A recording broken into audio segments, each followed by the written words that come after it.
দরুদ এত বড় ইবাদত, একবার দরুদ পড়লে আল্লাহ তাআলা 10টা রহমত দেন, 10টা গুনাহ মাফ করেন, 10টা মর্যাদা বাড়িয়ে দেন। আল্লাহর ফেরেশতারা দোয়া করে, আল্লাহর রাসূল সাল্লাল্লাহু আলাইহি ওয়াসাল্লামের কাছে দরুদ পৌঁছে দেওয়া হয়।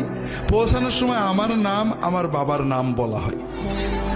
এরপরে নবীজি সাল্লাল্লাহু আলাইহি ওয়াসাল্লাম নিজে দোয়া করেন, সালাম দিলে সালামের জবাব দিয়ে দেন। যে বেশি বেশি দরুদ পড়বে আল্লাহ তাআলা তার আরো কিছু মর্যাদা দেবেন। 1 নম্বর, তার দুনিয়ার টেনশন, মনের কষ্ট দূর করে দেবেন।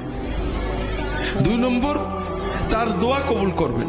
3 নম্বর, আখিরাতে সে রাসূলুল্লাহ সাল্লাল্লাহু আলাইহি ওয়াসাল্লামের শাফাআত পাওয়ার বেশি যোগ্যতা অর্জন করবে। তাহলে আমরা দরুদ পড়লাম, একবারই পড়ি। এখন কথা হলো কোন দরুদ পড়বো, ঠিক না?